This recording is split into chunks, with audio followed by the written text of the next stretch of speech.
जननीं शारदां देवीं रामकृष्णं जगद्गुरुं पादपद्मे तयो श्रुत्वा प्रणमामि मुहुर्मुहुः।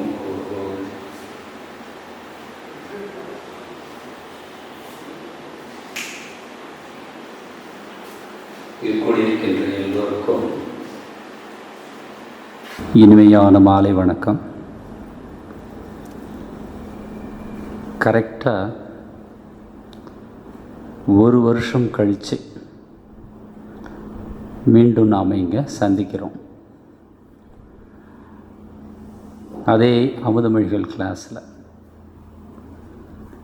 போன வருஷம் கிட்டத்தட்ட இதே ஜூன் மாதம் இதே நேரம் தான் நான் ஆரம்பித்தேன். 10 கிளாஸ் பேச முடிஞ்சது. அதுக்குள்ளே வேறு ஒரு இடத்துக்கு போக சொன்னாங்க. சரி, அதுவும் குருதேவருடைய ஆணை. போயாச்சு, வேலை செஞ்சாச்சு, மறுபடியும் இங்கே வந்தாச்சு.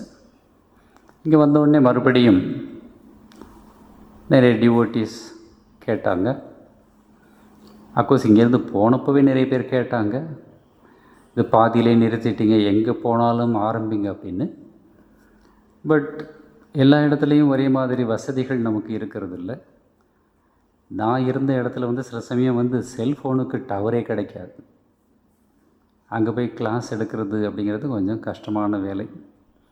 தவிர வேலையோட பலு அதுவும் இருந்தது. இப்போ மறுபடியும் இங்கே வந்ததுக்கப்புறம் நம்ம சாமியும் சொன்னார், நீங்கள் கிளாஸ் எடுக்கலாமே அப்படின்னு. எப்போ நாம் கேட்காம நம்மக்கிட்ட ஒரு வேலை வருதோ அது இயற்கையால் விதிக்கப்பட்டது, இறைவனால் கொடுக்கப்பட்டது. இதை நாம் புரிஞ்சிக்கணும். அதை பண்ணிவிட்டு அப்புறம் முடியலைங்கிறது அப்புறம். சுவாமி விவேகானந்தர் சொல்வார், ஒபீடியன்ஸ் இஸ் ஃபஸ்ட், ஆர்குமெண்ட் அப்புறம்தான். எடுத்தோடனே ஆர்குமெண்ட் பண்ணக்கூடாது. அக்செப்ட் பண்ணிவிட்டு அப்புறம் நமக்கு ஏதாவது ப்ராப்ளம் இருந்தால், கஷ்டம் இருந்தால் அதை மனசு விட்டு பேசிக்கலாம். இது சாதாரணமாக ஒரு சிஷ்யனுக்கு வேண்டிய தகுதி அப்படின்னு சுவாமி விவேகானந்தர் சொல்வார். ஸோ எல்லாருமே கேட்டாங்க. சரி, மறுபடியும் இந்த அமுதமொழிகள் கிளாஸ் ஆரம்பிக்கலாம்னு சொல்லி இன்னையிலேருந்து ஆரம்பிக்கிறோம். போன தடவையே ஒரு 10 கிளாஸ் எடுத்திருந்தேன் லாஸ்ட் இயர். ரொம்ப வேடிக்கை என்னன்னாக்கா, அதை கேட்டுட்டு இங்கே என் பக்கத்தில் இருந்த ஒரு பையன் தீட்சையே வாங்கிட்டான். அந்த பையனே சொன்னான். ஸோ எப்போவுமே நல்ல கருத்துக்களுக்கு ஒரு எஃபெக்ட் இருக்கத்தான் செய்யுது. இது நமக்கு கண்ணுக்கு தெரிஞ்சு கண்ணுக்கு தெரியாமல் பல ஊர்களில் பல நாடுகளில் இந்த யூடியூப் சேனல் போகுது. எங்கெங்கே அமுதமொழிகள் என்னென்ன மாற்றத்தை உருவாக்குது வி டோன்ட் நோ. இருந்தாலும் நல்ல விதைகளை விதைச்சிக்கிட்டே இருக்கணும். சமஸ்கிருதத்திலேயே ஒரு சேயிங் உண்டு, படனம் பாடனம். படிக்கணும், படித்ததை சொல்லி கொடுக்கணும். நல்லா படிச்சுட்டு சில பேர் மற்றவங்களுக்கு சொல்லி கொடுக்காமல் இருப்பாங்க. அவங்களுக்கு அடுத்த ஜென்மாவில் பேசக்கூடிய தகுதி இருக்காது அப்படின்னு அது ஒரு பிலீஃப் சொல்லுவாங்க. ஸோ அதனால் என்னென்ன வித்தைகள் நமக்கு தெரியுமோ அடுத்த ஜெனரேஷனுக்கு ஹேண்ட் ஓவர் பண்ணணும். அதன் மூலம் இந்த நாட்டுக்கு சேவை செய்கிறோம், சமுதாயத்துக்கு சேவை செய்கிறோம் அப்படின்னு ஆகுது. ஸோ அந்த வகையில் மறுபடியும் இந்த அமுதமொழிகள் கிளாஸ் ஆரம்பிப்போம். இன்றைக்கி இந்த அமுதமொழிகளுக்கு எழுதப்பட்ட பதிப்புரையை பார்க்கலாம். ஆக்சுவலி முதல்ல அமுதமொழிகள் 19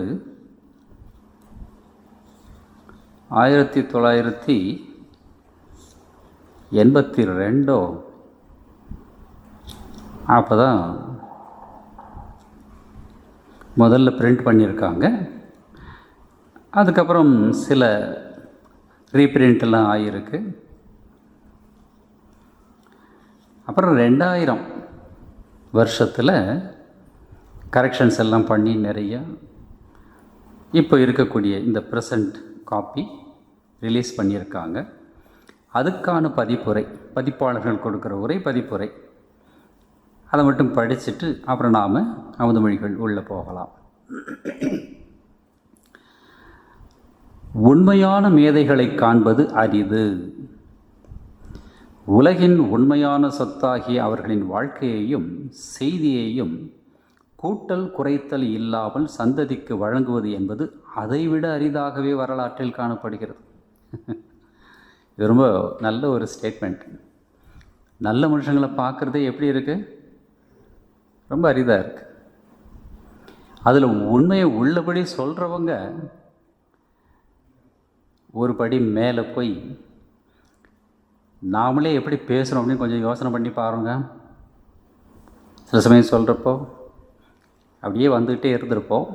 ஒரு கார் கொஞ்சம் பக்கத்தில் அப்படி போயிருக்கோம், சல்லுன்னு அப்படி போயிருக்கோம்.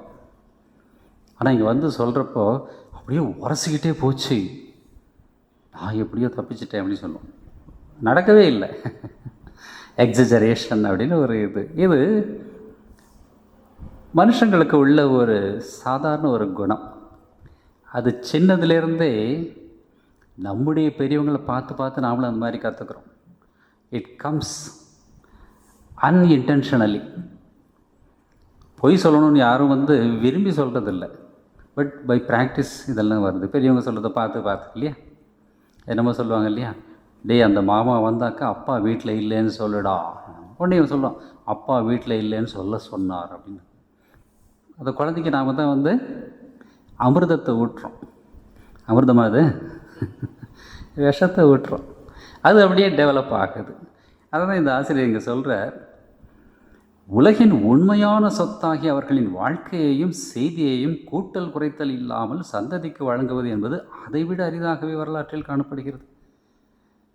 அதுவும் சில சமயம் இந்த எமோஷனலி டிவோஷனல் அப்படின்னு சொல்லுவாங்க, உணர்ச்சி வசப்பட்ட பக்தி.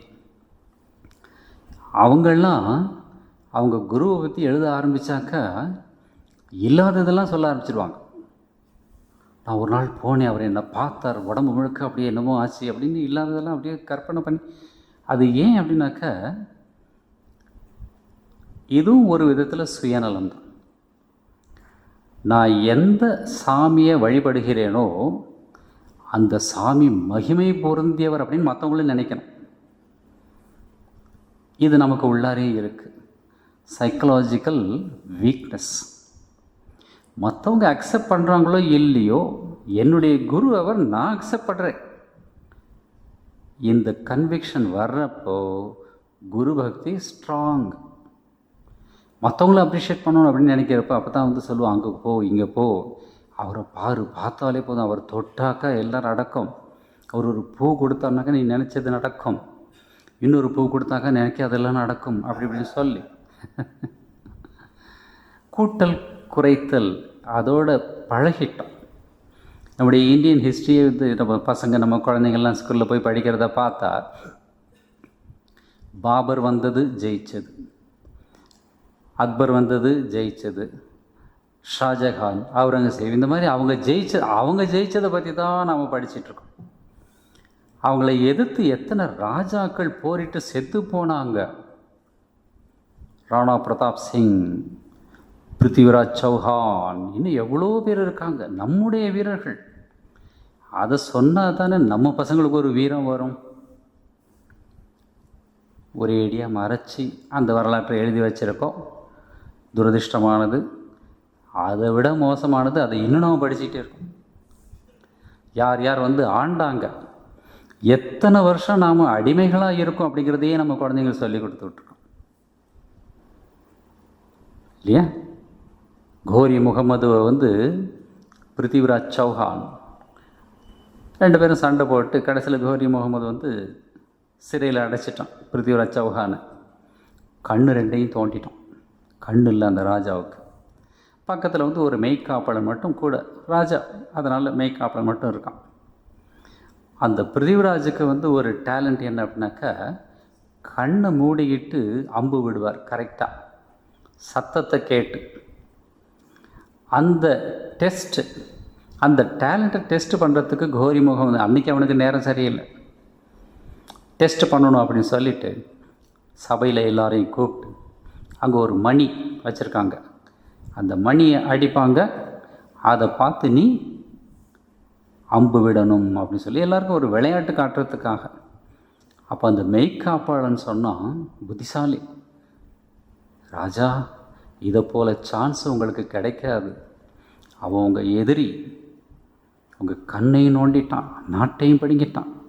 அவனை கொலை பண்ணுறதுக்கு இதை விட நல்ல சான்ஸ் கிடையாது, அவனை அடிங்க அப்படின்னு சொன்னான்.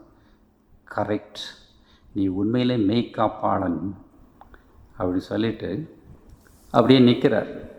மணி அடிக்கிறாங்க, இவர் வேணும்னே தாமதம் பண்ணார், அம்பு விடாமல். அப்போ கோரி முகமது அங்கேருந்து கத்துறான், என்னாச்சு, எங்கே போச்சு உன்னுடைய திறமை, இதெல்லாம் சும்மா அப்படின்னு பேசுகிறப்போ அந்த சத்தம் வந்தது, அடித்தார். இது வீரம். இதை நம்ம குழந்தைங்களுக்கு சொன்னால், பழைய காலத்தில் என்னவோ சொல்லுவாங்க, போருக்கு போயிட்டு மகன் திரும்பி செத்து போயிட்டான் அப்படின்னாக்க, திரும்பி வராமல் செத்து போயிட்டான்னாக்கா அந்த அம்மா போய் பார்ப்பாங்களாம். அம்பு வந்து மார்பில் பட்டிருக்கா முதுகில் பட்டிருக்கா. மார்பில் பட்டிருந்தா அது வீரம், முதுகில் பட்டிருந்தாக்கா அவன் ஓடி போயிருக்கான் சண்டைக்கு பயந்து. அப்போ அந்த அம்மா வந்து வருத்தப்படுவாங்க அப்படின்னு. அந்த மாதிரி வீர மாதாக்கள்லாம் இருந்த நாடு. இந்த மாதிரி வரலாறுலாம் நம்ம குழந்தைங்களுக்கு சொன்னால் நம்ம குழந்தைங்க எப்படி இருப்பாங்க சின்னதுலேருந்தே. இதை தான் அந்த ஆசிரியர் சொல்கிறார், கூட்டல் குறைத்தல் இல்லாமல் சந்ததிக்கு வழங்குவது என்பது அதைவிட அரிதாகவே வரலாற்றில் காணப்படுகிறது. இது சாதாரண வரலாறு. அது சொல்லிட்டு அப்புறம் சொல்கிறார், ஆன்மீகத்துறை என்னும் போது அது இன்னும் அரிதாகிறது. நான் இந்த சொன்ன மாதிரி அவர் பார்த்தாரு, எனக்கு அப்படியே ஜிலு ஜிலு ஜிலுன்னு இங்கே என்னமோ ஆச்சு. இதெல்லாம் ரொம்ப உயர்ந்த வகை சாதகர்களுக்கு ஆகும். ராமகிருஷ்ணன் அப்படி பார்க்குறப்ப சில பேருக்கு வந்து இதயத்தில் வந்து ஒரு பூரிப்பு வந்தது அப்படின்னு அவருடைய வாழ்க்கையில் பார்க்கலாம். அதுக்கெல்லாம் அந்த பாத்திரம் வந்து தயாராக இருக்கணும். சாதாரணமாக வருதுன்னாக்கா நாம் வந்து எமோஷனலி வீக் அப்படின்னு விவேகானந்தர் சொல்லுவார். விவேகானந்தருக்கு பிடிக்காத ஒரு கருத்து என்ன? பலவீனம், physical as well as mental. பலமாக இருக்கணும். அந்த மாதிரி பலமாக இருந்த விவேகானந்தர் ராமகிருஷ்ணன் டச் பண்ணார், அவர் ஆள ஆரம்பித்தார். அது வேறு, அவரை விட இவர் பலம் வாய்ந்தவர். அது ஒரிஜினலாக வர்றது. சின்ன சின்ன விஷயத்துக்கு நாம் அப்படியே பொங்கி போனோம்னாக்கா, இப்போ நீங்கள் பால் வைக்கிறீங்க வீட்டில், பால் பொங்குமா பொங்காத? பொங்கி எப்போ வெளியில் வரும்? பாத்திரம் சின்னதாக இருந்தால். பெரிய பாத்திரமாக வச்சுட்டு பால் கொஞ்சமாக இருந்தாக்கா பொங்கி அதிலேயே அடங்கும். அந்த பெரிய பாத்திரமாக நாம் உருவாகணும். அதுதான் ஆன்மீகத்துக்கு அடிப்படை அப்படின்னு விவேகானந்தர் சொல்லுவார். அதான் இங்கே சொல்கிறார், ஆன்மீகத்துறை என்னும் போது அது இன்னும் அரிதாகிறது. நிறைய கட்டுக்கதை. இப்போ ராமாயணம் எடுத்தால் எத்தனையோ கதைகள் அவங்கவுங்க விடுறாங்க. கதை சொல்கிறது ஒன்று, கதை விடுறது ஒன்று. சொல்கிறவங்க சில பேர் தான், விடுறவங்க நிறைய பேர். மகாபாரதம் எடுத்தாக்கா சொல்லவே வேண்டும். நான் ஒரு தடவை ஒரு ஆசிரமத்தில் சாரதா தேவியை பற்றி பேசினேன், அந்த அம்மா ஜெயந்திக்கு. கேட்டதுக்கப்புறம் ஒரு அம்மா சேலத்துலேருந்து வந்திருந்தாங்க. வந்து நமஸ்காரம் பண்ணிவிட்டு, நீங்கள் சொன்னதெல்லாம் கேட்குறதுக்கு நல்லா தான் இருக்குது, ஆனால் புதுசாக ஒன்றும் சொல்லலையே அப்படின்னா. அப்போ நான் கேட்டேன், இது என்ன மகாபாரதமாக நானே தயாரித்து கதை விடுறதுக்கு எல்லாம் ரெக்கார்ட் பண்ணியிருக்கு. புதுசாக நான் ஏதாவது சொன்னாக்கா எனக்கு பேல்மெட்லேருந்து ஃபோன் வரும், எங்கேருந்து கண்டுபிடிச்சேன் இல்லையா? அதுக்கு பதில் சொல்லணும். ஸோ உள்ளதை உள்ளபடி சொல்கிறது மனுஷங்க கடைபிடிக்க வேண்டிய தர்மம். அதில் சன்னியாசிகளுக்கு இன்னும் அதிகமான பொறுப்பான தர்மம் அது. உள்ளதை உள்ளபடி சொல்லணும். அதுதான் இந்த ஆசிரியர் சொல்கிறார். ஆன்மீகத்துறை வரும்போது இன்னும் அரிதாகிறது. ஆனால் சமீப காலத்தில் நம்மிடையே வாழ்ந்த பகவான் ஸ்ரீ ராமகிருஷ்ணனின் விஷயத்தில் இந்த அரிய நிகழ்ச்சி நடைபெற்றுள்ளது. உள்ளதை உள்ளபடி சொல்லியிருக்காங்க. யார் அவங்க?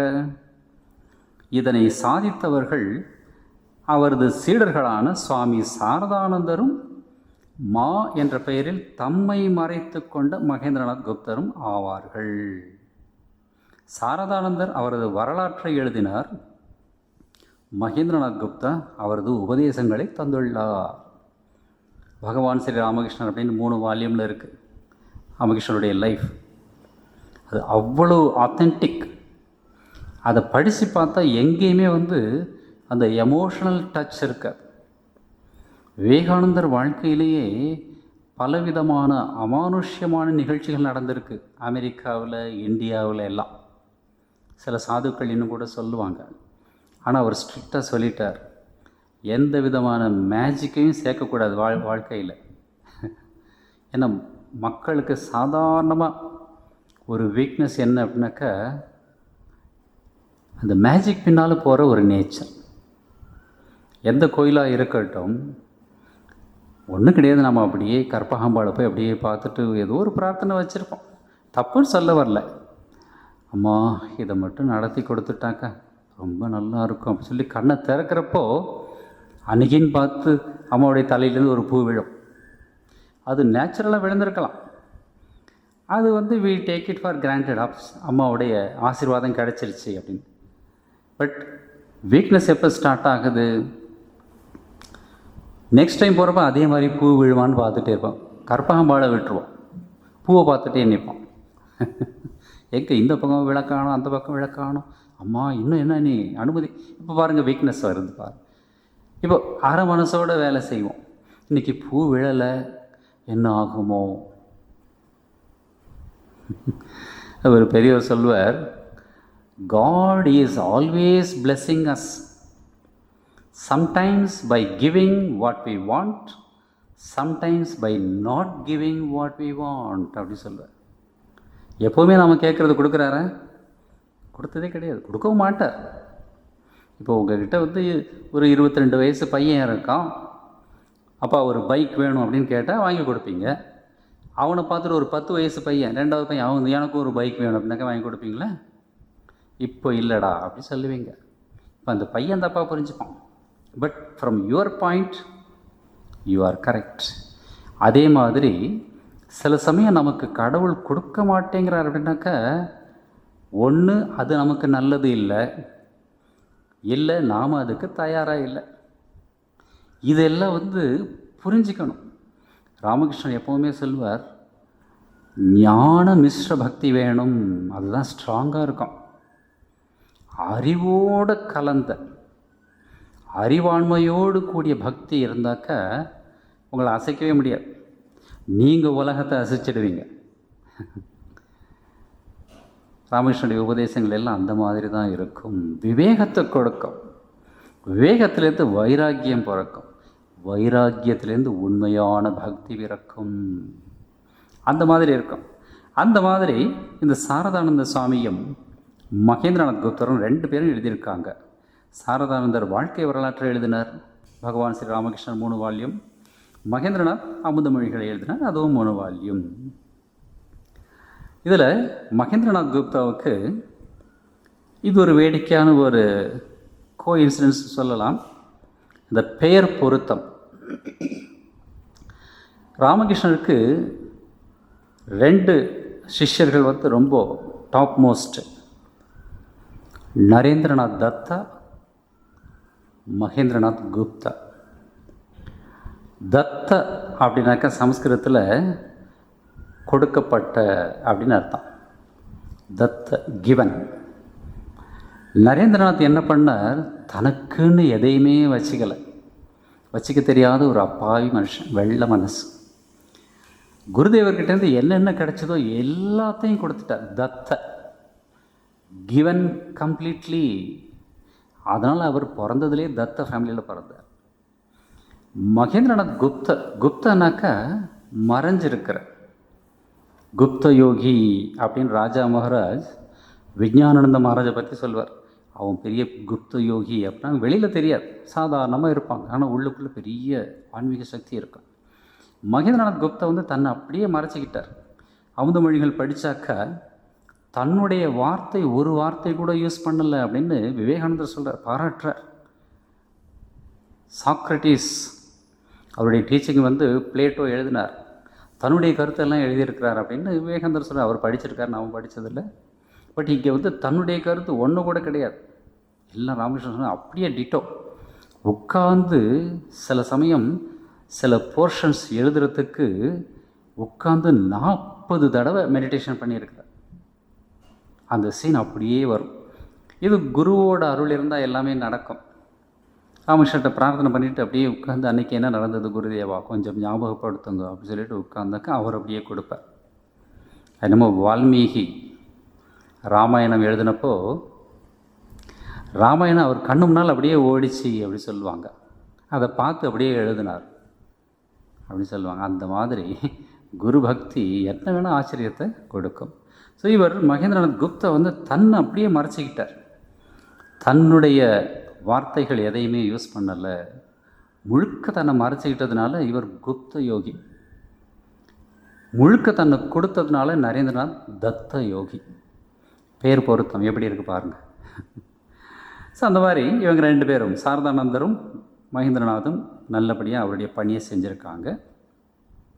இந்த மகேந்திரநாத்தை பற்றி அந்த ஆசிரியர் சொல்கிறார், வாழ்க்கையில் பெற்ற எண்ணற்ற அடிகளால் தற்கொலை செய்து கொள்வதற்கே துணிந்துவிட்ட நிலையில் மாவிற்கு பகவான் ஸ்ரீ ராமகிருஷ்ணரை சந்திக்கும் பேறு கிடைத்தது. இது ஒரு முக்கியமான ஒரு பாயிண்ட்டு. மகேந்திரநாத் குப்தாவுக்கு வீட்டில் பலவிதமான பிரச்சனைகள். அது ஒரு கூட்டு குடும்பம். இப்போ 2 பேர் தான் இருக்காங்க மோஸ்ட் ஆஃப் த ஃபேமிலி, அதுக்குள்ளேயே வந்து சண்டை வருது இல்லையா. அது ஒருத்தன் ஆஃபீஸ் டைம் முடிஞ்சதுக்கப்புறம் கூட உட்காந்து வேலை செஞ்சுட்டே இருக்கான், புதுசாக வேலைக்கு சேர்ந்துருக்கான். மேனேஜர் பார்த்துட்டு, மேனேஜர் எப்போ வந்து 9 மணிக்கு போவார், பிகாஸ் அவருடைய ஒர்க் லோடு ஜாஸ்தி.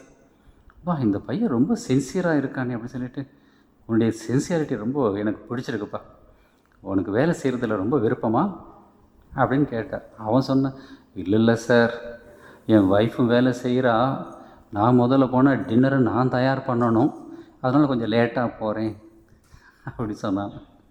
வீட்டுக்கு போனால் அங்கே அந்த மாதிரி ஒரு இது. ஸோ எண்ணற்ற அடிகள். இது எதுக்கு சொல்ல வந்தேன், 2 பேர் 3 பேர் இருக்கிற குடும்பங்கள்லேயே வந்து பலவிதமான பிரச்சனைகள் வருது. கூட்டு குடும்பமாக இருந்தால் எப்படி இருக்கும் பாருங்கள். அந்த காலத்தில் மோஸ்ட் ஆஃப் த ஃபேமிலிஸ் வந்து கூட்டு குடும்பம் தான். பலவிதமான பிரச்சனைகள். இவருக்கு என்ன பண்ணுறதுன்னே தெரியல. நம்ம வாழ்க்கையில் கூட நம்ம பார்த்தோம்னாக்கா எல்லா பிரச்சனைகளையும் நம்மால் தீர்க்க முடியாது. இப்போ காயம் பட்டுடுச்சு, மெடிசின் போடலாம் நீங்கள், ஒரு ஆயின்மெண்ட், நாளைக்கு அதை வந்து ஆற வைக்க முடியாது. ஆற வைக்கிறதுக்கு காலத்துக்கு மட்டும்தான் தகுதி உண்டு. மெடிசின் போடுறதோட சரி இல்லையா. நீங்கள் சாம்பாரே வச்சா கூட காய்கறி போடலாம், இது போடலாம், வேகிறதுக்கு நீங்கள் டைம் கொடுக்கணும். வெந்துருச்சான்னு பார்த்துட்டே இருக்க முடியாது. 1/2 hour, 1 hour, 2 hours ஐட்டத்துக்கு ஏற்ற மாதிரி. அந்த மாதிரி பலவிதமான அடிகள் வர்றப்போ நாம் கலங்கி போயிடுவோம். அப்போது சில நபர்கள் எடுக்கக்கூடிய ஒரு டிராஸ்டிக் டெசிஷன் தான் இந்த சூசைட். அது ஒரு மனோதத்துவ நிபுணர் சொல்கிறார், தற்கொலை பண்ணிக்கிறதுக்கு போய் அதுலேருந்து யாராவது தப்பிச்சிட்டா மறுபடியும் வாழ்க்கையில் அவங்க வந்து அந்த தற்கொலை பண்ணிக்கிறதுக்கு முயற்சியே பண்ண மாட்டாங்க. இது ஒரு ஸ்டடி. எனவே மகேந்திரநாத்துக்கு வந்து பலவிதமான பிரச்சனைகள், மனசுக்குள்ளே வெளியில் சொல்ல முடியாத பிரச்சனைகள், தற்கொலை செஞ்சுக்கிறது அப்படின்னு போகிறார். அப்போ தான் ராமகிருஷ்ணனுடைய கான்டாக்ட் கிடைக்கிது. ராமகிருஷ்ணனுடைய இன்னொரு சிஷ்யர் ஒருத்தர் இருந்தார், பூர்ணச்சந்திர கோஷ். அந்த பையன் வர்றப்போ, சின்ன பையன், ராமகிருஷ்ணன் வர்றப்போ 15-16 வயசு. ராமகிருஷ்ணன் சொல்கிறார், இவனோட இந்த டிவோட்டிஸ் சர்க்கிள் முடிஞ்சு போச்சு. அவன் பேர் பூர்ண, பாருங்கள், அந்த சர்க்கிள் பூர்ணமாயிடுச்சு. பூர்ணச்சந்திரன், பௌர்ணமி, இதுக்கு மேலே யாரும் வரமாட்டாங்க அப்படின்னு ராமகிருஷ்ணரே சொல்கிறார். அந்த பையன் சாதுவாகலை, கல்யாணம் பண்ணிட்டு வீட்டில் இருந்தாப்புல. அப்புறம் ஏதோ பிஸ்னஸ், ஏதோ இதெல்லாம் வேலை பண்ணிகிட்டு இருந்தார்னு நினைக்கிறேன். இந்த டைரி டிசைபிள்ஸ் நிறைய பேருக்கு நிறைய ஹெல்ப் எல்லாம் பண்ணியிருக்கிறார். சுவாமிஜி ஃபாரின்லேருந்து போயிட்டு வந்ததுக்கப்புறம் நிறைய ஹெல்ப் எல்லாம் பண்ணியிருக்கிறார். அவருக்கு ஒரு காலகட்டத்தில் சூசைட் பண்ணணும்னு ஒரு ஃபீலிங் வருது. வீட்டில் ஏதோ ஒரு பிரச்சனை. நைட்டு எல்லோரும் படுத்ததுக்கப்புறம் ஏதோ ஒரு மெத்தட் அவர் டிசைட் பண்ணி வச்சுருக்கார். இதை வச்சு இன்றைக்கி கதையை முடிச்சு போவோம் அப்படின்னு. எல்லாம் ரெடி. அவருடைய ரூமில் தனியாக இருக்கார். இதுதான் குரு கிருபான்னு சொல்கிறது. சாக போகிறதுக்கு முன்னாடி ஒரு எண்ணம் வருது திடீர்னு. அமுதமொழிகள் ஒரு பேஜ் படிச்சுட்டு, அமுதமொழிகளோ இல்லை ராமகிருஷ்ணனுடைய லைஃப்னு நினைக்கிறேன். ஸோ ஏதோ ஒரு புக்கு, அது கொஞ்சம் படிச்சுட்டு குருதேவர் ஞாபகத்தோடு போகலாம் அப்படின்னு சொல்லி போய் ஒரு கண்ணை மூடிட்டு குருதேவர்கிட்ட பிரார்த்தனை பண்ணிவிட்டு ஒரு பேஜ் திறந்தால் அதில் ஒரு சென்டென்ஸ் வருது. ராமகிருஷ்ணர் பூர்ணனின் நல்ல நிலைமையை குறித்து பிரார்த்தனை செய்து கொண்டிருந்தார் அப்படின்னு ஒரு வார்த்தை வருது. அவனுடைய வாழ்க்கை செழுமையாக இருக்குன்னு சொல்லிட்டு காளிகிட்ட பிரார்த்தனை செய்து கொண்டிருந்தார் அப்படின்னு ஒரு வார்த்தை வருது. அதை படித்தார். குருதேவரே எனக்காக பிரார்த்தனை பண்ணியிருக்கிறார். Why not face this problem அப்படின்னு ஒரு ஃபீலிங் வருது. அவ்வளோ பெரிய மகான் என்னை பற்றி கவலைப்பட்டிருக்காருக்கு. நிச்சயமாக அதுக்கு ஒரு சக்தி உண்டு. கொஞ்ச நாள் பொறுத்துக்கலாம், இந்த கஷ்டம் போயிடும் அப்படின்னு நினச்சிட்டு அப்புறம் மறுபடியும் ரொம்ப நாள் இருந்தார் அப்படின்னு சொல்லி அவருடைய வாழ்க்கையில் வருது. ஹைதராபாத்தில் ஒரு டிவோட்டி பிஸ்னஸ் மேன், நமக்கு ரொம்ப க்ளோஸ். அவரே என்கிட்ட சொன்னது, யார் யாருக்கு கடன் கொடுக்கக்கூடாதோ அவங்களுக்கெல்லாம் கொடுத்துட்டார். அப்பாய் மனுஷன். பிஸ்னஸில் எப்போவுமே கடன் கொடுக்குறப்போ you must be very very careful. பார்ட்டியோட கேரக்டர் தெரிஞ்சிட்டு கொடுக்கணும். ஏன்னா பணம் எது வரைக்கும் பாயும்? பாதாளம் வரைக்கும் பாயும். அப்படின்னா என்ன அர்த்தம்? பணத்தை வச்சு ஏமாத்தினாக்கா அந்த ஜீவனுக்கு பாதாளம் வரைக்கும் உண்டு விசா, அவங்க போகணும் அப்படின்னு அர்த்தம். இவர் கொடுத்துட்டார். இவருக்கு யார் யார் குட்ஸ் கொடுத்தாங்களோ அவங்க ஃபோர்ஸ் பண்ணுறாங்க, எங்கள் பணத்தை திருப்பி கொடு அப்படின்னு. இவரால் தாங்க முடியல. இவங்ககிட்ட போய் கேட்டாக்கா இப்போ முடியாது, அப்புறம் பார்க்கலாம் அப்படின்னு சொல்லி ரொம்ப கேஷுவலாக. எப்போவுமே கடன் வாங்குறப்ப இருக்கக்கூடிய சின்சியாரிட்டி நிறைய பேருக்கு கொடுக்குறப்ப இருக்காது. 2 பேர் பேசிகிட்டு இருக்காங்க. ஒருத்தர் சத்தம் போட்டு பேசுகிறார், இன்னொருத்தர் பொறுமையாக கேட்டுட்ருக்கிறார். அப்புறம் அவர் சத்தம் போட்டவர் போயிட்டார். அதுக்குள்ளே இவருடைய நண்பர் பக்கத்தில் வரார். வந்தவர் கேட்குறாரு, என்னது அந்த ஆள் ஏதோ சத்தமாக பேசிகிட்டே இருந்தார், திட்டிகிட்டு இருந்தார் போல இருக்கு, என்ன சொன்னார்? இவர் சொல்கிறார், கடன் கேட்டார். கடன் கேட்குறதுக்கு இவ்வளோ சத்தமாக பேசணுமா? இல்லை, கொடுத்த கடனை கேட்டார்ப்பா அப்படின்னா. கடன் கொடுக்குறப்ப தான் ஒரு இது. அப்புறம் கொடுத்தவங்க பொறுப்பு, அது போய் வாங்கணும். ஸோ அந்த மாதிரி இந்த டிவோட்டி பணம் கொடுக்க முடியல. மனசில் ஏகப்பட்ட ஒரு டென்ஷன், டிப்ரெஷன். ஒரு சண்டே அன்னைக்கு முடிவு பண்ணிட்டார். ஒய்ஃபு 2 குழந்தைங்க, ஒரு பொண்ணு ஒரு பையன். கதையை முடிச்சுக்கிறது அப்படின்னு சொல்லிட்டு கிளம்பிட்டார். சாயந்தரம் ஒரு 5 மணி போல். யாரோ ஃப்ரெண்டை பார்த்துட்டு வரேன்னு சொல்லிட்டு வீட்டில் சொல்லிவிட்டு அப்படியே கிளம்பி ஒரு 5-5:15 போகிற ஹைதராபாத் மடத்துக்கு முன்னால் நடந்து போயிட்டுருக்கிறார்.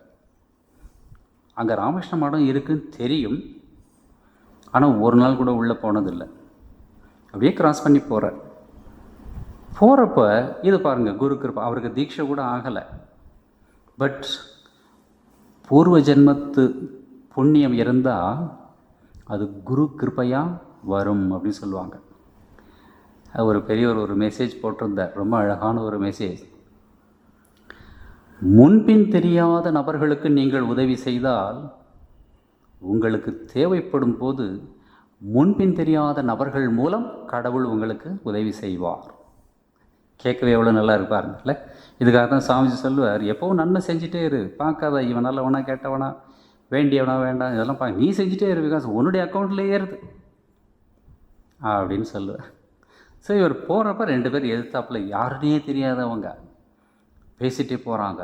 இன்றைக்கி சண்டே, சுவாமி ரங்கநாதன்ஜி மகாராஜுடைய லெக்சர் இருக்கும் மடத்தில். மனுஷனாக பிறந்தவங்க அதை கேட்கணும்ப்பா அப்படின்னு பேசிகிட்டே போகிறாங்க. அவங்க யாருன்னே தெரியாது. இவர் காதில் வந்து விழுது, பக்கத்தில் சொல்லிகிட்டே போகிறாங்க.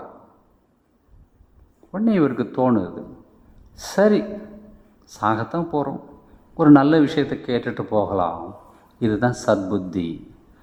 சத்புத்தி எப்போ வரும் அப்படின்னாக்கா, முக்கியமாக குரு கிருபை இருக்கணும். ரெண்டாவது, பெற்றோர்களுடைய ஆசீர்வாதம் இருக்கணும். நிறைய பேர் இப்போ வந்து இதெல்லாம் வந்து நிறைய இளைஞர்களுக்கு சொல்ல வேண்டியிருக்கு. ஏன்னாக்கா அம்மா அப்பா எங்கே இருக்காங்க அப்படின்னாக்கா முதியோர் இல்லத்தில் அப்படிங்கிறாங்க. அந்த அம்மா அப்பா வந்து சாபம் கொடுக்க மாட்டாங்க, பட் அவங்க மனசில் வர்ற வருத்தமே வந்து சாபமாக மாறும். இது நிறைய பேர் தெரியறதில்ல. ஸோ இந்த நபர் வந்தவர், ஓ சரி லெக்சர் கேட்டுட்டு அப்புறம் போய் அந்த ஏரியில் விழலாம் அப்படின்னு சொல்லிட்டு போய் உட்காந்துட்டார். கொஞ்ச நேரத்திலேயே மகாராஜ் வந்து பேசினார். முடிஞ்ச உடனே he was a completely changed person.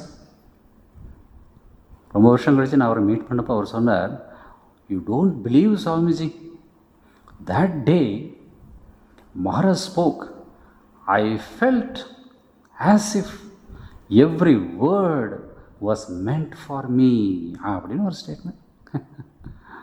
ஒவ்வொரு வார்த்தை எனக்காகவே அவர் பேசுகிறார். ஏன்னா நானும் அவர் மட்டும் உட்கார்ந்து நான் என்னுடைய பிரச்சனையை சொல்லிவிட்டு அதுக்கு ஒரு சொல்யூஷன் சொல்கிற மாதிரி இருந்தது அந்த கிளாஸ், பகவத்கீதா கிளாஸ். மனசு கம்ப்ளீட்டாக கிளியர் ஆகிடுச்சு. திரும்பி போனேன் ஆஸ் அ டிஃப்ரெண்ட் மேன். மறுபடியும் புத்துணர்ச்சியோட உற்சாகத்தோட பிஸ்னஸ் பண்ண ஆரம்பித்தேன். கொஞ்சம் கொஞ்சமாக அவங்ககிட்ட போய் நல்ல விதமாக பேசி, இந்த கடன் கொடுக்குறது எப்படின்னாக்கா, அந்த என்னமோ கிராமத்தில் ஒரு இது சொல்லுவாங்க, முள்ளு மேலே விழுந்த சேலை மாதிரி அப்படிம்பாங்க. பிடிச்சி இழுத்தா முள்ளுக்கு எந்த நஷ்டமும் கிடையாது, சேலை கழித்தணும். போய் ஒவ்வொரு முள்ளாக மெதுவாக எடுத்து கொடுத்துருப்பா அப்படின்னு சொல்லி வாங்கணும். எப்படியோ வாங்கி இன்றைக்கி வந்து நல்ல ஒரு பிஸ்னஸ் பண்ணி நல்ல நிலைமையில் இருக்கிறார். ஸோ வாழ்க்கையில் எப்போவுமே வண்டி எப்போவுமே சுமூகமாக போகும் அப்படின்னு எதிர்பார்க்கக்கூடாது. அங்கங்கே ரோடு வேலை நடந்து விட்டுருக்கோம், அப்போ போட்டிருப்பான் டைவர்ஷன் அப்படின்னு. டைவர்ஷன் எப்போவும் நல்லா ஸ்மூத்தாக இருக்குமா? கடாமுடான்னு அப்படி வண்டி அப்படியே ஆடி போய் நீங்கள் நேற்று சாப்பிட்டதெல்லாம் கூட ஜீரணமாகி அப்புறம் மறுபடியும் ஸ்மூத்தாக போகும். லைஃப் எப்போவுமே அப்ஸ் அண்ட் டவுன்ஸ் சேர்ந்தது. அப்பில் போகிறப்பவும் குதிக்கக்கூடாது, டவுனில் போகிறப்பவும் கலங்கிடக்கூடாது. என்னமோ ஒரு கவிஞர் எழுதுவார் இல்லையா, கடல் அளவு கிடைத்தாலும் மயங்க மாட்டேன், அது கையளவே ஆனாலும் கலங்க மாட்டேன் அப்படின்னு ஒரு பழைய பாட்டு. அந்த தத்துவத்தை நம்முடைய வாழ்க்கையில் ஃபாலோ பண்ண ஆரம்பித்தா, ப்ராக்டிஸ் பண்ணால் நமக்கு நல்ல வாழ்க்கை அமையும். ஸோ இவருக்கு தற்கொலை செஞ்சிக்கக்கூடிய ஒரு நிலைமை போகிறப்ப தான் ராமகிருஷ்ணனை சந்திக்கக்கூடிய பேரு கிடைத்தது. பேரு அப்படின்னாக்கா டிவைன் ஆப்பர்ச்சுனிட்டி. குழந்தைங்களை பற்றி சொல்கிறப்ப மக்கட்பேறு அப்படி சொல்லுவாங்க. பணம் கிடைச்சா செல்வ பேருன்னு சொல்கிறது இல்லை, பாருங்கள் இல்லை, மக்கட்பேறு அப்படிம்பாங்க. அது டிவைன் ஆப்பர்ச்சுனிட்டி. அந்த மாதிரி ஒரு பேர் கிடைச்சது. அப்புறம் என்ன எழுதுகிறார், அந்த சந்திப்பு அவரது வாழ்க்கையின் போக்கையே மாற்றியது. எனக்கு தெரிஞ்சு ஒரு சீனியர் சாது அவர் சொல்லுவார், ஒரு இடம், ஒரு சொல், ஒரு நபர் நம்ம வாழ்க்கையே மாற்றி விட்டுருவாங்க அப்படின்னு சொல்லுவார். ரொம்ப வருஷம் முன்னாடி நான் கேட்டது. ஒரு இடம், ஒரு சொல், ஒரு நபர். இப்போ இந்த நபரை பாருங்கள், அவர் பாட்டு முன்ன தெரியாத யாரோ 2 பேர் வந்து இந்த லெக்சர்லாம் கேட்கணும் அப்படின்னு சொல்லிட்டே போகிறாங்க. ஒரு சொல், ஒரு நபர் ராமகிருஷ்ணர், ஒரு இடம். சில பேருக்கு அங்கே இங்கே நலிஞ்சிட்டு ஏதோ ஒரு கோயிலுக்கு வந்து உட்காருவாங்க, மனசு அப்படியே அமைதியாகும், டெய்லி அங்கே போக ஆரம்பிப்பாங்க, வாழ்க்கையே மாறி போகும். அந்த மாதிரி இவருக்கும் ஆச்சு. வாழ்க்கையின் போக்கையே மாற்றியது. கீழ் எல்லையை தொட சென்ற தமது வாழ்க்கையை மேல் எல்லையை நோக்கி திருப்பிவிட்ட அந்த தெய்வ மனிதரை மீண்டும் மீண்டும் சந்தித்தார் மகேந்திரநாத். அது மட்டுமல்ல, ஒவ்வொரு நாள் நிகழ்ச்சியையும் தன்னுடைய டைரியில் குறித்து வைத்தார். அவர் மட்டும் அது செய்யலைன்னு வச்சுங்க, என்ன ஆயிருக்கும்? இன்றைக்கி நான் வேறு ஏதோ கிளாஸ் எடுத்துகிட்ருப்பேன். அப்புறம் நிறைய பேர் வந்து நம்ம மடத்துக்கு வந்திருப்பாங்களா தெரியாது. நான் வேலுமடத்தில் கூட நிறைய கேட்டிருக்கேன். நிறைய சாதுக்கள் மடத்தோடு அவங்களுக்கு கான்டாக்ட் எப்படி வந்ததுனாக்கா அமுதமொழிகள் மூலமாக தான். அது இங்கிலீஷாக இருக்கலாம், பெங்காலியாக இருக்கலாம், தமிழாக இருக்கலாம், கன்னடமாக இருக்கலாம். அமுதமொழிகள் எல்லா லாங்குவேஜ்லேயும் டிரான்ஸ்லேட் பண்ணியிருக்கேன். அதை படிச்சுட்டு தான் குரு மகாராஜ்கிட்ட நான் வந்தேன் அப்படின்னு சொல்லக்கூடிய சாதுக்கள் நிறைய பேர் இருக்காங்க. வீட்டில் இருக்கிறவங்க இன்னும் நிறைய பேர் இருப்பாங்க. அமுதமொழிகள் மூலமாக தான் குருதேவர்கிட்ட நமக்கு கான்டாக்டே கிடச்சிருக்கு. அதை தான் அவர் சொல்கிறார், டைரியில் குறித்து வைத்தா. இங்கே இன்னொரு முக்கியமான ஒரு பாயிண்ட்டு, சில டாக்டர்ஸ் சொல்கிற ஒரு பாயிண்ட்டு, சைக்காலஜிஸ்ட் சொல்கிற பாயிண்ட் என்னன்னாக்கா, இப்போ நம்மளில் வந்து டைரி எழுதுகிற பழக்கம் எத்தனை பேருக்கு இருக்குது? கை தூக்குங்க பார்க்கலாம். வெரி குட், ஒரே ஒரு பையன்.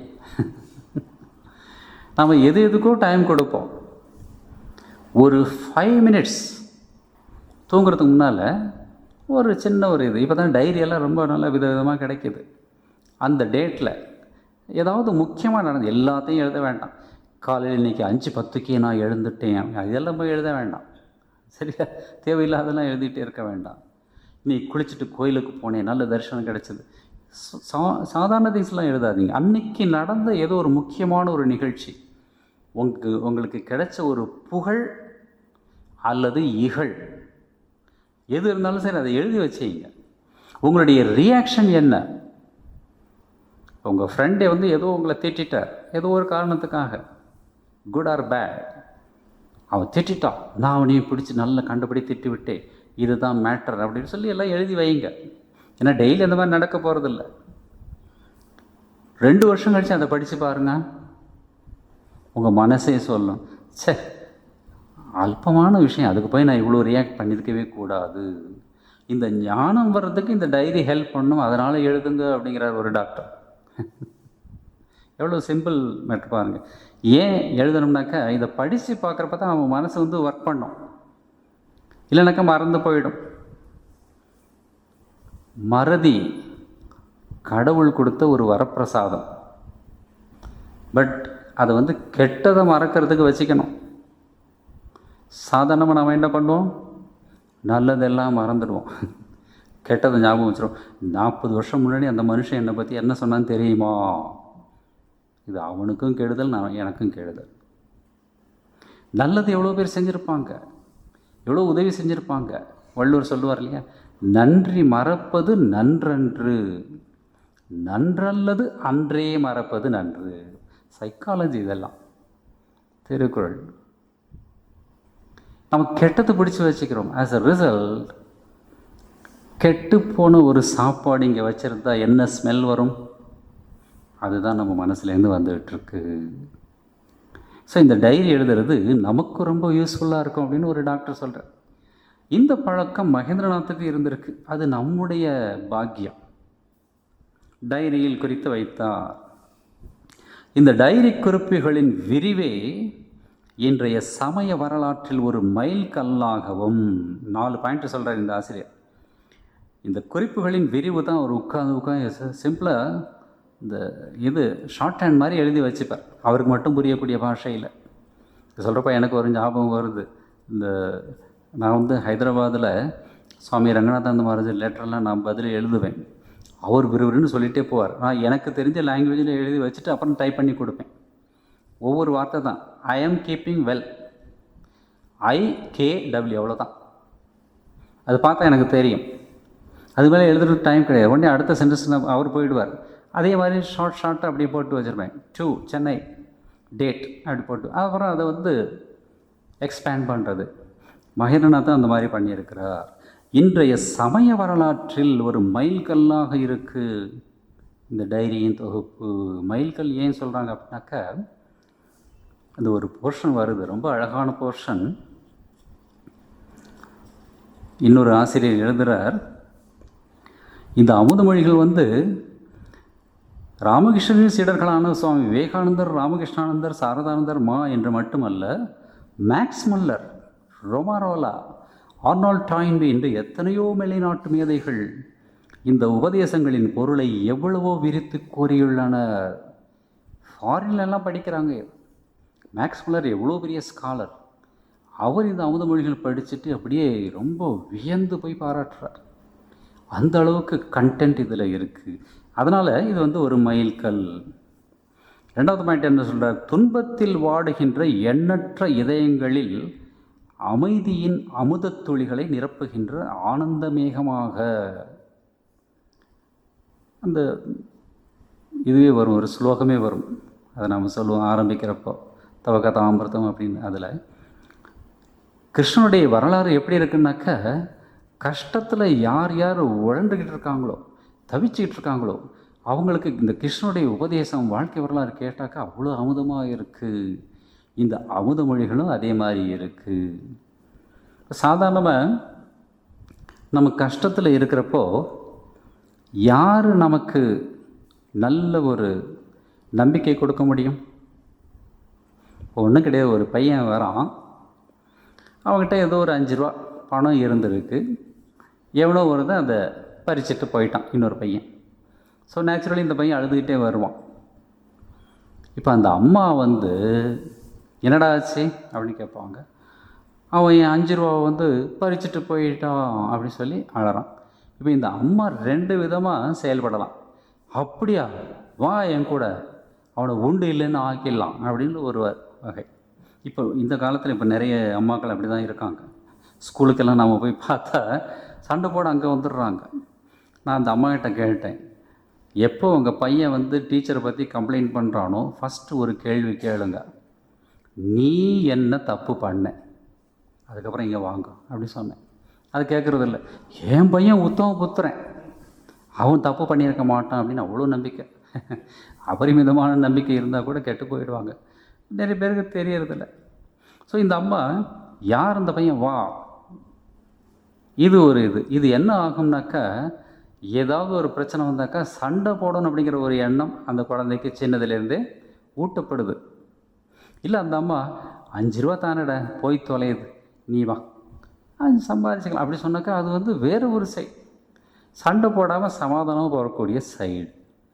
அந்த மாதிரி இருந்தால் அந்த பையனுக்கு அந்த வெறுப்பு வளராது. இப்போ நிறைய பேர் வந்து உலகத்தில் வந்து வெறுப்பையும் பகையும் மனசில் வச்சுக்கிட்டு தான் சுற்றிக்கிட்டு இருக்காங்க. அவனை பார்த்தா இவனை பிடிக்காது, இவனை பார்த்தா அவனை பிடிக்காது, அப்படி தான் போயிட்டுருக்கு உலகம். நீங்கள் வெறுப்பை வச்சுக்கிட்டு போகிறப்போ அந்த தாட் வேவ்ஸ் வெளியில் போகும். மழை வந்து காலத்துக்கு ஏன் வரல? நம்முடைய எண்ணங்களின் தாக்கம்தான்.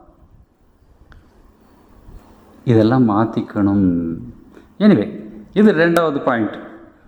இதயங்கள், எண்ணற்ற இதயங்களில் அமைதியின் அமுத துளிகளை நிரப்புகின்ற ஆனந்த மேகம். 3வது பாயிண்ட் என்ன சொல்கிறார்?